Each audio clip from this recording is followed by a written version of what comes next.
আসসালামু আলাইকুম প্রিয় দর্শক, অন্য মঞ্চের আলাপচারিতায় আপনাদের সকলকে স্বাগত জানাচ্ছি। ঈদে বিদেশি কূটনীতিককে পেছন থেকে জড়িয়ে ধরা নিয়ে বিতর্কের মুখে পড়েছেন বাংলাদেশ জামাত ইসলামের আমির ও বিরোধী দলীয় নেতা ডক্টর শফিকুর রহমান। এ সংক্রান্ত একটি ভিডিও সামাজিক যোগাযোগ মাধ্যমে ছড়িয়ে পড়েছে। বিষয়টি নিয়ে অনেকে নানা ট্রল করছেন। এমন ট্রলের মধ্যে বিনা মেঘে বজ্রপাতের মতোই দলটির জন্য একটি খবর এসেছে মার্কিন মুলুক থেকে। মার্কিন এক কংগ্রেসম্যান 1971 সালে বাংলাদেশের স্বাধীনতা যুদ্ধে গণহত্যার সহায়তাকারী হিসেবে জামাত ইসলামের বিচার দাবি করে ঐতিহাসিক এক প্রস্তাব তুলেছেন। মার্কিন ডেমোক্রেটিক পার্টির কংগ্রেসম্যান গ্রেগ ল্যান্সম্যানের তোলা এই প্রস্তাবটিতে 1971 সালে বাংলাদেশের স্বাধীনতা যুদ্ধের সময় সংঘটিত নৃশংসতাকে গণহত্যা হিসেবে স্বীকৃতি দেওয়ার দাবি জানানো হয়েছে। সেই সাথে জামাত ইসলামীকে সেই অপরাধের জন্য দায়ী করে বিচারের মুখোমুখি করার আহ্বান জানানো হয়েছে। 21শে মার্চ মার্কিন পার্লামেন্টের নিম্নকক্ষ হাউজ অব রিপ্রেজেন্টেটিভসে প্রস্তাবটি তোলেন ডেমোক্রেটিক পার্টির কংগ্রেসম্যান গ্রেগ ল্যান্সম্যান। প্রশ্ন হলো, বাংলাদেশের ত্রয়োদশ জাতীয় সংসদ নির্বাচনে 1 নম্বর বিরোধী দল হওয়ার পরপরই কেন মার্কিন পার্লামেন্টে জামাতের বিরুদ্ধে এমন ঐতিহাসিক প্রস্তাব তোলা হলো? এটি কি শুধু একটি প্রস্তাব, নাকি এর পেছনে দক্ষিণ এশিয়ার ভূ রাজনীতির কোনো সম্পর্ক আছে? এই ধরনের প্রস্তাবের পরিণতি ও গুরুত্ব কি? বিশেষ করে অতীতে বিশ্বের আর কোনো দেশের রাজনৈতিক দলগুলোর বিরুদ্ধে এমন প্রস্তাব আনা হয়েছিল কি না, যার কারণে ওই দলগুলো বেকায়দায় পড়েছিল? বিস্তারিত জানতে চলুন যাওয়া যাক বিশ্লেষণে।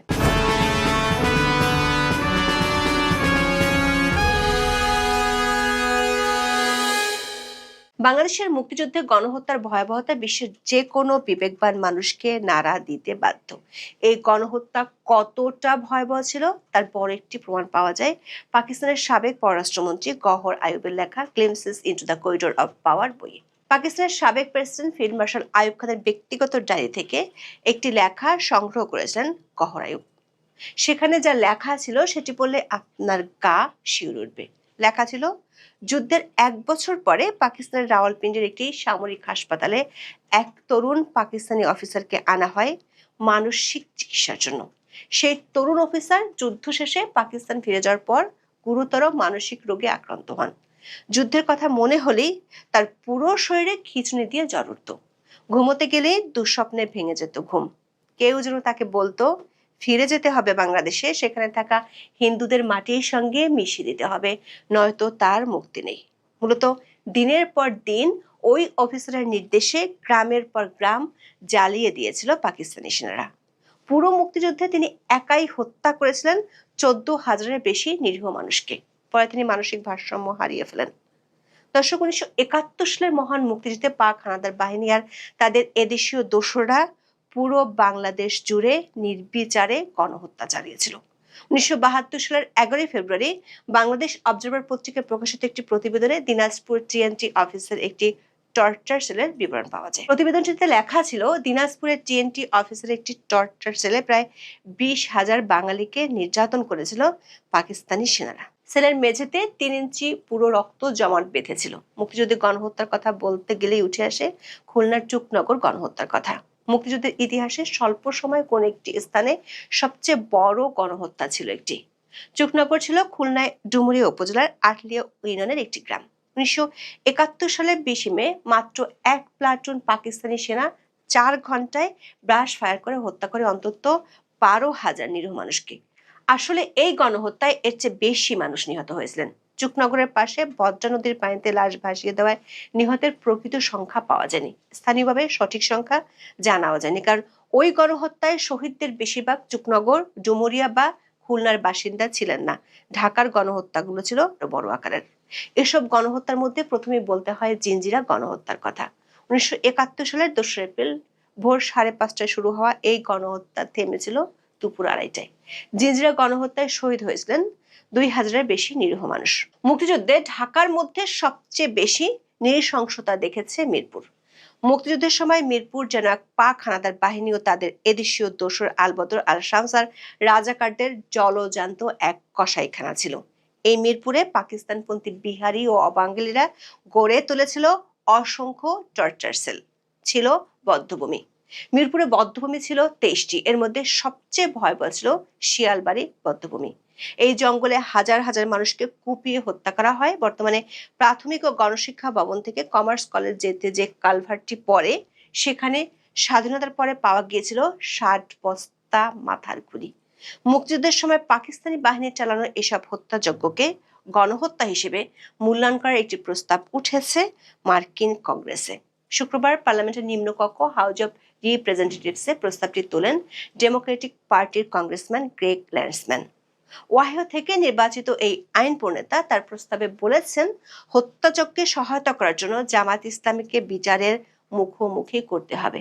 তিনি বাংলাদেশের ধর্মীয় সংখ্যালঘুদের সুরক্ষা নিশ্চিত করার আহ্বান জানিয়েছেন। দেখে আসি সেই প্রস্তাবে কি বলা হয়েছে। প্রস্তাবে বলা হয়েছে, 1947 সালের আগস্টে ভারত ব্রিটিশ শাসনের অবসান ঘটে। ভারত ও পাকিস্তান নামে দুটি স্বাধীন সার্বভৌম রাষ্ট্র গঠিত হয়েছিল। পাকিস্তানের মধ্যে পশ্চিম পাকিস্তান এবং পূর্ব পাকিস্তান অন্তর্ভুক্ত ছিল, যা তখন পূর্ববঙ্গ নামে পরিচিত ছিল। 1970 সালে অনুষ্ঠিত জাতীয় নির্বাচনে শেখ মুজিবুর রহমানের নেতৃত্বে আওয়ামী লীগ পূর্ব পাকিস্তানের স্বায়ত্তশাসনের ইশতেহার নিয়ে সংসদে সংখ্যাগরিষ্ঠতা অর্জন করে।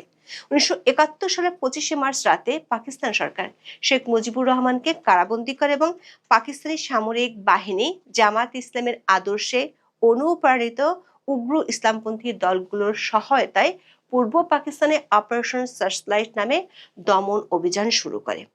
অভিযানের আওতায় বেসামরিক নাগরিকদের উপর ব্যাপক হত্যাকাণ্ড চালানো হয়। প্রস্তাবে বলা হয়েছে, এই নৃশংসতায় নিহত ব্যক্তির সংখ্যা নিয়ে বিভিন্ন অনুমান থাকলেও সবচেয়ে নির্ভরযোগ্য তথ্য অনুযায়ী এই সংখ্যা কয়েক হাজার থেকে কয়েক লাখ পর্যন্ত। 2 লাখের বেশি নারী ধর্ষণের শিকার হয়েছিলেন এবং সামাজিক গ্লানির কারণে তাদের প্রকৃত সংখ্যা সম্ভবত কখনো জানা যাবে না ও ভুক্তভোগীদের নাম স্মরণ করা হবে না। 1971 সালের 13 জুন দ্য সানডে টাইমসে জেনোসাইড শিরোনামের এক কলামে সাংবাদিক অ্যান্থনি মাস্কার হ্যান্স লিখেছেন, 25শে মার্চ সন্ধ্যায় সেনাবাহিনী যখন ঢাকার বিভিন্ন স্থানে ছড়িয়ে পড়েছিল, তখন তাদের অনেকের কাছেই হত্যার তালিকায় থাকা ব্যক্তিদের নাম ছিল। 28শে মার্চ ঢাকায় নিযুক্ত তৎকালীন মার্কিন কনসাল জেনারেল আর্চার ব্ল্যাড ওয়াশিংটনে সিলেক্টিভ জেনোসাইড শিরোনামে একটি টেলিগ্রাম পাঠিয়েছিলেন। সেখানে তিনি লেখেন, পাকিস্তান সেনাবাহিনীর সমর্থনে অবাঙালি মুসলমানরা পরিকল্পিতভাবে গরিব মানুষের বসতিগুলোতে হামলা চালাচ্ছেন এবং বাঙালি ও হিন্দুদের হত্যা করছেন। 6 এপ্রিল কনসাল জেনারেল আর্চার ব্ল্যাড ওই সংঘাতের বিষয়ে মার্কিন সরকার নিরাপত্তার বিরুদ্ধে একটি প্রতিবাদ লিপি পাঠান। এটি ব্ল্যাড টেলিগ্রাম নামে পরিচিত। ঢাকা কনসুলেট জেনারেলের 20 জন মার্কিন কূটনীতিকের সই করা ওই বার্তায় বলা হয়, দুর্ভাগ্যবশত যেখানে জেনোসাইড বা গণহত্যা শব্দ প্রযোজ্য, সেই আওয়ামী সংঘাতকে একটি সার্বভৌম রাষ্ট্রের অভ্যন্তরীণ বিষয় হিসেবে গণ্য করে আমরা নৈতিকভাবেও হস্তক্ষেপ না করার সিদ্ধান্ত নিয়েছি। সাধারণ মার্কিনিরা এ নিয়ে ঘৃণা প্রকাশ করেছেন এবং ব্ল্যাড নিজেও এই আপত্তির সঙ্গে একমত পোষণ করেছেন। 8 এপ্রিল কনসাল জেনারেল ব্ল্যাড আরেকটি টেলিগ্রাম পাঠান। সেখানে উল্লেখ করা হয়, হিন্দুদের উপর যে নগ্ন, পরিকল্পিত ও ব্যাপক দমন-পীড়ন চালানো হচ্ছে, তার ক্ষেত্রে গণহত্যার শব্দটি পুরোপুরি প্রযোজ্য। 1971 সালে মার্কিন সেনেটর এডওয়ার্ড এম কেনেডির প্রকাশিত প্রতিবেদনে বলা হয়েছিল, পাকিস্তানের সামরিক বাহিনী হিন্দুদের ঘরবাড়ি এবং ব্যবসা প্রতিষ্ঠানে হলুদ রঙের এই চিহ্ন দিয়ে চিহ্নিত করত, যা নাৎসিদের ইহুদি নিধনের কৌশলের সাথে মিলে যায়। ল্যান্ডসম্যানের বর্তমান প্রস্তাবে হিন্দুদের এই সুনির্দিষ্ট নিধনযজ্ঞকে জাতিগত নিধন ও গণহত্যা হিসেবে স্বীকৃতির দাবি জানানো হয়েছে। গ্রেগ ল্যান্ডসম্যান তার আনা প্রস্তাবে বলেছেন, ভবিষ্যৎ প্রজন্মের জন্য মানবতা বিরোধী অপরাধ, যুদ্ধাপরাধ ও গণহত্যার ঘটনাগুলো নথিবদ্ধ করা ও স্মরণ করা অত্যন্ত জরুরি, যাতে ভুক্তভোগীদের স্মৃতি রক্ষা করা যায় এবং ভবিষ্যতে এমন নৃশংসতা রোধ করা সম্ভব হয়। তিনি যে 4টি প্রস্তাব তুলে ধরেছেন, তার মধ্যে সবশেষ প্রস্তাবটি হলো 1971 সালে পাকিস্তানি সশস্ত্র বাহিনী ও তাদের সহযোগী জামাতে ইসলামীর পক্ষ থেকে জাতিগত বাঙালি হিন্দুদের উপর চালানো নৃশংসতাকে মানবতা বিরোধী অপরাধ, যুদ্ধাপরাধ ও গণহত্যা হিসেবে স্বীকৃতি দিতে যুক্তরাষ্ট্রের প্রেসিডেন্টের প্রতি আহ্বান জানানো হচ্ছে। দর্শক, বাংলাদেশের সংখ্যালঘু নির্যাতনের বিষয়ে গত 9 ফেব্রুয়ারি ক্যাপিটাল হিলে একটি শুনানি হয়। সেখানে বাংলাদেশের অন্তর্বর্তী সরকারের সময়কার মানবাধিকার পরিস্থিতির অবনতি সহ 71-এর গণহত্যার বিষয় উঠে আসে। এরই ধারাবাহিকতায় মার্কিন পার্লামেন্টে নতুন প্রস্তাবটি তোলা হয়েছে বলে জানিয়েছেন নিউ ইয়র্কের ডেমোক্রেটিক পার্টির ডিস্ট্রিক্ট লিডার দিলীপ নাথ। প্রশ্ন হলো, মার্কিন কংগ্রেসে এ ধরনের প্রস্তাবের পরিণতি কি? এটি ঠিক যে মার্কিন কংগ্রেসে কোনো প্রস্তাব উত্থাপন মানেই তো আইনে পরিণত হওয়া নয়, কিন্তু তারপরও এর ঐতিহাসিক এবং বহুমাত্রিক প্রভাব আছে। প্রস্তাবটি বর্তমানে ফরেন অ্যাফেয়ার্স কমিটির টেবিলে রয়েছে। এখানে এটি 3টি সম্ভাব্য পরিণতির দিকে যেতে পারে। প্রথমত, কমিটি প্রস্তাবটি পর্যালোচনা করে নতুন সংশোধনের মাধ্যমে প্রতিনিধি পরিষদের পূর্ণাঙ্গ অধিবেশনে ভোটের জন্য পাঠাতে পারে। দ্বিতীয়ত, এটি কমিটিতে অনির্দিষ্টকালের জন্য পড়ে থাকতে পারে। তৃতীয়ত, যদি এটি হাউজের সংখ্যাগরিষ্ঠ সদস্যের সমর্থন পায় এবং পাশ হয়, তবে এটি মার্কিন সরকারের আনুষ্ঠানিক নীতি বা সেন্স অফ দ্য হাউস হিসেবে গণ্য হবে। যদি এই প্রস্তাবটি প্রতিনিধি পরিষদে পাশ হয়, তবে এর প্রভাব হবে বহুমাত্রিক। যদিও এটি কোনো বাধ্যতামূলক আইন নয়, তবে এটি মার্কিন প্রেসিডেন্টের উপর ব্যাপক নৈতিক ও রাজনৈতিক চাপ সৃষ্টি করবে। ল্যান্সম্যানের প্রস্তাবের 4র্থ অনুচ্ছেদে সরাসরি মার্কিন প্রেসিডেন্টকে এই নৃশংসকে গণহত্যা হিসেবে স্বীকৃতি দিতে বলা হয়েছে। প্রেসিডেন্ট যদি এই স্বীকৃতির ঘোষণা দেন, তবে মার্কিন স্টেট ডিপার্টমেন্ট জামাত ইসলামের বিরুদ্ধে কঠোর প্রশাসনিক পদক্ষেপ নিতে পারবে। এর মধ্যে থাকতে পারে দলটির নেতাদের উপর ভিসা নিষেধাজ্ঞা, যুক্তরাষ্ট্রের দলটির আর্থিক লেনদেন বন্ধ করা এবং বৈশ্বিক সন্ত্রাসবাদ বিরোধী তালিকায় দলটির নাম অন্তর্ভুক্ত করার প্রক্রিয়া শুরু করা। এছাড়া পাকিস্তানের উপর ৭১-এর কৃতকর্মের জন্য ক্ষমা চাওয়া এবং জীবিত অপরাধীদের বিচারের জন্য আন্তর্জাতিক চাপ বাড়বে। মার্কিন কংগ্রেসের ইতিহাস ঘাটলে দেখা যায়, বিভিন্ন দেশের রাজনৈতিক দল বা সরকারের বিরুদ্ধে গণহত্যা বা মানবাধিকার লঙ্ঘনের অভিযোগের প্রস্তাব আনা হয়েছিল। ৯০ দশকের শেষের দিকে মার্কিন কংগ্রেসে কম্বোডিয়ার খেমার রুস নেতাদের বিচারের জন্য ট্রাইব্যুনাল গঠনের সমর্থন দিয়ে প্রস্তাব পাশ করা হয়। এটি পরবর্তীকালে কম্বোডিয়ার আন্তর্জাতিক ট্রাইব্যুনাল গঠনে বড় ভূমিকা রাখে। রুয়ান্ডার গণহত্যায় ২৫ বছর পূর্তিতে ২০১৯ সালে মার্কিন সেনেটে একটি প্রস্তাব আনা হয়েছিল। ওই প্রস্তাবে রুয়ান্ডার তৎকালীন ইন্টারহামওয়ে নামক একটি উগ্রপন্থী রাজনৈতিক গোষ্ঠী এবং তাদের সহযোগীদের তীব্র নিন্দা জানানো হয়। ২০০৩ সালে ইরাক আক্রমণের পর মার্কিন প্রশাসন দেশবাতিকরণ নীতির মাধ্যমে পুরো রাজনৈতিক দলটিকে নিষিদ্ধ করে। এটি ছিল কোনো রাজনৈতিক দলের বিরুদ্ধে মার্কিন আইনসভা ও প্রশাসনের গৃহীত সবচেয়ে চরম পদক্ষেপ, যেখানে একটি দলকে সম্পূর্ণ বিলুপ্ত করা হয়েছিল। দর্শক, বাংলাদেশের জামাত ইসলামের বিরুদ্ধে এটি প্রথম কোনো আন্তর্জাতিক প্রস্তাব নয়। বিভিন্ন সময় পশ্চিমা বিশ্বের বিভিন্ন সংস্থায় এই দলটির কর্মকাণ্ড নিয়ে উদ্বেগ জানানো হয়েছিল। ২০১৯ সালে রিপাবলিকান কংগ্রেসম্যান জিম ব্যাংকস মার্কিন হাউজে একটি প্রস্তাব পেশ করেছিলেন। সেখানে জামাত ইসলামীকে দক্ষিণ এশিয়ার স্থিতিশীলতার জন্য হুমকি হিসেবে বর্ণনা করে মার্কিন সরকারকে তাদের সাথে সব সম্পর্ক ছিন্ন করার আহ্বান জানানো হয়েছিল। সেই প্রস্তাবে জামাতের ছাত্র সংগঠন ইসলামের ছাত্র শিবিরের সহিংস কর্মকাণ্ডের বিস্তারিত বিবরণ দেওয়া হয়েছে। এরপর ২০২২ সালে স্টিভ চ্যাবট এবং রো খান্না বাংলাদেশের গণহত্যার স্বীকৃতির জন্য রেজলিউশন ১৪৩০ আনেন। তবে এই প্রস্তাবগুলো ফরেন অ্যাফেয়ার্স কমিটির গণ্ডি পেরিয়ে প্রতিনিধি পরিষদের ভোটাভুটি পর্যন্ত পৌঁছাতে পারেনি। মূলত তৎকালীন ভূ রাজনৈতিক প্রেক্ষাপট এবং লবিং যুদ্ধের কারণে প্রস্তাবগুলো ধামাচাপা পড়ে যায়। ২০১৪ এবং ২০১৫ সালে ইউরোপীয় পার্লামেন্ট বাংলাদেশের যুদ্ধাপরাধের বিচারকে সমর্থন করে প্রস্তাব গ্রহণ করে। সেখানে জামাতের সহিংসতার নিন্দা জানানো হয় এবং দলটিকে গণতান্ত্রিক মূল্যবোধের পরিপন্থী হিসেবে আখ্যা দেওয়া হয়। বিশেষজ্ঞরা মনে করেন ২০২৪ সালের ৫ই আগস্ট রাজনৈতিক পট পরিবর্তনের পর থেকে জামাত ইসলামী বাংলাদেশের রাজনীতির মাঠে সবচেয়ে ভালো সময় পার করছে। ইউনূসের বদন্যতায় নিষেধাজ্ঞা থেকে ফিরে দলটি সংসদে প্রধান বিরোধী দল হয়েছে। তবে নির্বাচনের সময় দলটির কয়েকজন নেতার স্বাধীনতা বিরোধী মন্তব্য দলটিকে বেকায়দায় ফেলে দিয়েছিল।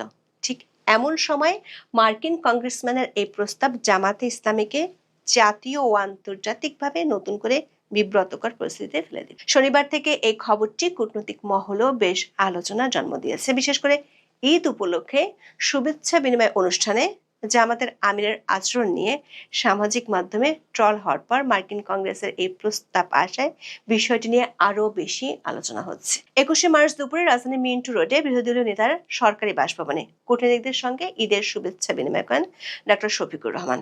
এতে অংশ নেন অস্ট্রেলিয়া, যুক্তরাজ্য, Bharat, Japan, Brunei, Philippines, Indonesia, Malaysia, Iran, Pakistan, Nepal, Netherlands ও ভুটানের রাষ্ট্রদূত ও হাইকমিশনার। এই সময় অনেকেই তাদের পরিবারের সদস্যদের নিয়ে উপস্থিত ছিলেন। কিন্তু এই শুভেচ্ছা বিনিময় অনুষ্ঠানের একটি ভিডিও মুহূর্তের মধ্যে সামাজিক মাধ্যমে ভাইরাল হয়ে পড়ে। ভিডিওতে দেখা যায় অনুষ্ঠানের এক পর্যায়ে বিরোধী দলীয় নেতা অতিথিদের সঙ্গে কোলাকুলি করছেন। কারো কপালে চুমু দিয়েছেন এবং খাবার টেবিলে বসে এক কূটনীতিককে পেছন থেকে জড়িয়ে ধরেছেন। শনিবার বিকেল থেকে নেটিজেনরা বিষয়টিকে ভিন্ন ভিন্নভাবে উপস্থাপন করছেন। অনেকে ভিডিওটি শেয়ার করে তীব্র মন্তব্য করেছেন, আরেক পক্ষ অবশ্য এটিকে ইতিবাচক হিসেবে প্রচার করছেন। কিন্তু শনিবার রাত থেকে মার্কিন কংগ্রেসের প্রস্তাব তোলার খবরটি পুরোপুরি জামাতের বিপক্ষে যাবে, এমনটাই মনে করছেন বিশ্লেষকেরা। এখন এই পর্যন্ত, সবাই ভালো থাকুন, সুস্থ থাকুন, নিরাপদে থাকুন। দেখা হবে আগামী পর্বে।